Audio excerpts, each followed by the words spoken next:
Jennifer Zia, and today I'm here to talk about sleep.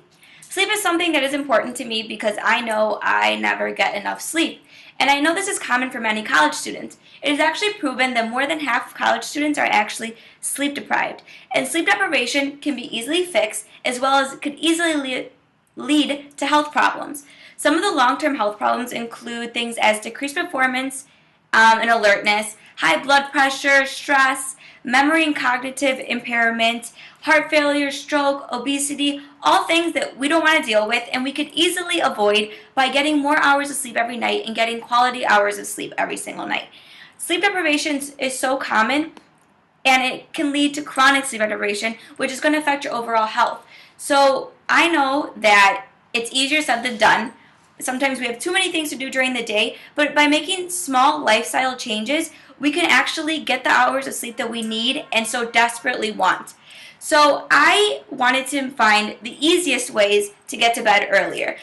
Like I said, it's easier said than done, and I know a lot of us college students think it's impossible to go to bed early every single night. I know I do, but that's why I want to find things that are proven to work and that are easy, just small lifestyle changes that anyone can do to their schedule and not even notice a difference. So there's 5 of these tips, and the first one is to get organized, which sounds ridiculous, but it's actually the most important one.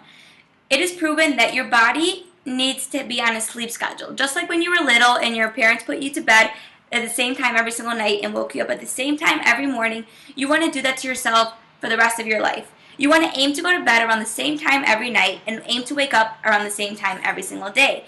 This helps you guarantee that you're going to get a certain number of sleep. It could be 7, it could be 8 or 9 hours. It doesn't necessarily have to be 8. The number 8 is actually a myth. It could be anywhere from 6 to 9, and it's more for the individual. So you have to see what works best for you. I know 7 to 8 hours are perfect for me. If I sleep 9 or more, I usually end up feeling more tired. So that's up to you, but you want to get at least between 6 to 9 hours of quality sleep every single night.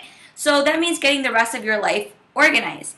A lot of us have school schedules and work schedules and have family and friends and a bunch of things we have to deal with.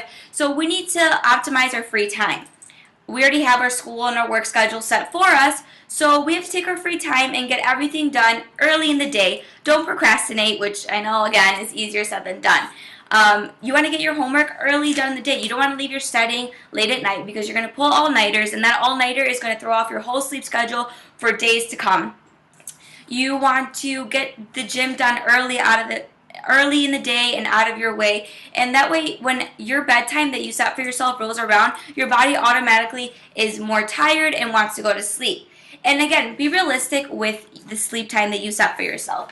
I know on a daily basis I go to sleep around 3 and 4 in the morning every single day, which is awful, I know, but if I set myself a bedtime of 10:30, that's not realistic and it's just really never going to happen. These lifestyle changes are about doing something small but significant. So if I set a 1:30, anywhere between 12:30 and 1:30 bedtime for myself, that's perfect. That's something I could probably actually do if I set my mind to it. So start off realistic, and hopefully later on you could make it earlier and earlier and wake up earlier.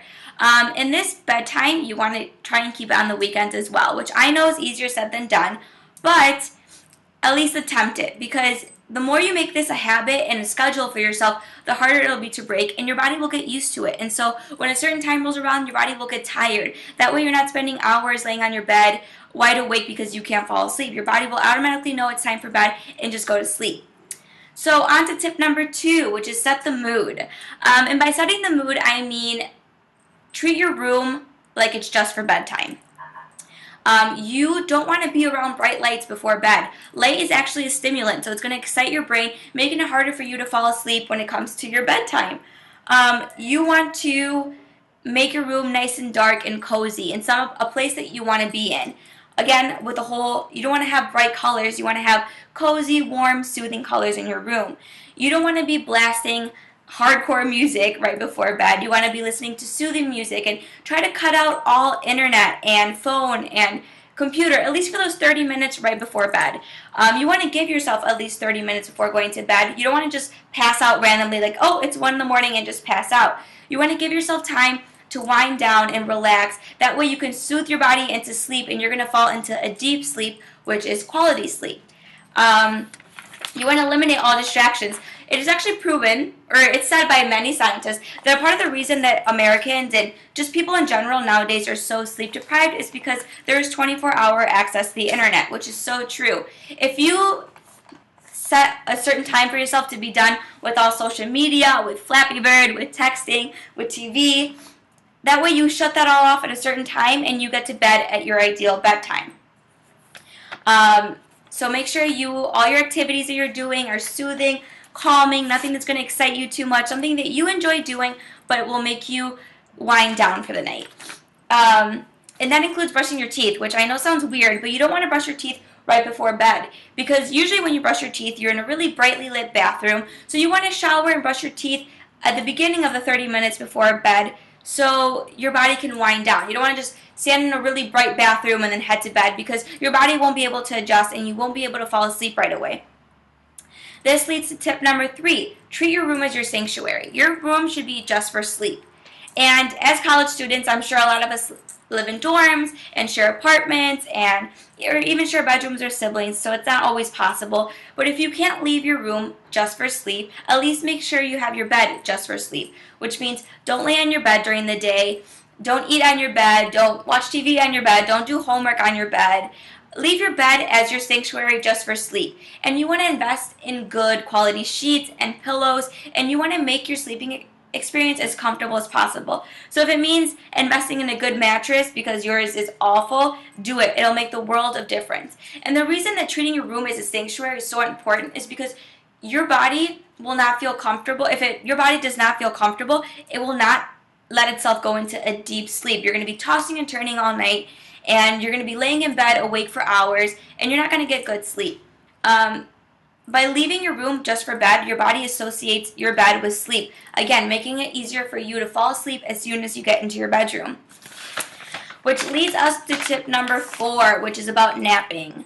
I love to nap. It's my favorite thing, but napping should be done wisely. 20 to 30 minutes ideal, and it shouldn't be done on a regular basis. The only times you should be napping is when you missed out on sleep a night before. So if you went to bed a little bit later, you should still try and wake up around the same time, but plan to take a 20 to 30 minute nap in the early afternoon so it doesn't throw off your sleep schedule. And sadly, if you can't stick to those 20, 30 to even an hour and you always tend to sleep over, it's better just to skip your naps because it's just going to overthrow your sleep schedule and ruin your pattern for nights to come. And so tip number 5, you have to be healthy in all the aspects of life in order to get good sleep, which means manage the alcohol, because alcohol, although it makes you sleepy, it doesn't lead to good quality sleep. It more sedates you more than anything. So you're not getting quality sleep when you're under the influence. Smoking is also not a good idea because cigarettes contain nicotine, and nicotine is also a stimulant, and not only will make it harder for you to fall asleep, but your body's going to go through withdrawals at the end of the night, making your body not be able to enter a deep quality sleep. Eating healthy, of course, this one should be obvious, but you shouldn't eat junk food right before bed because your body has a hard time digesting that kind of food. And so even though you might not notice it, your body's going to be up and having trouble. Your body's going to have trouble to digest the food, which is going to make you toss and turn and not get good quality sleep. And exercise can make the world of difference when it comes to sleep. As little as 30 minutes of exercise a day can make your body enter a more deep quality sleep. It'll help you fall asleep faster and stay asleep longer. It could be anything as walking to class instead of taking the L, or taking the stairs all day long. As little as 30 minutes of exercise will make the world of difference. So if you try these tips, please let me know, and I hope they work for you. It's small changes, but they really make the world of difference.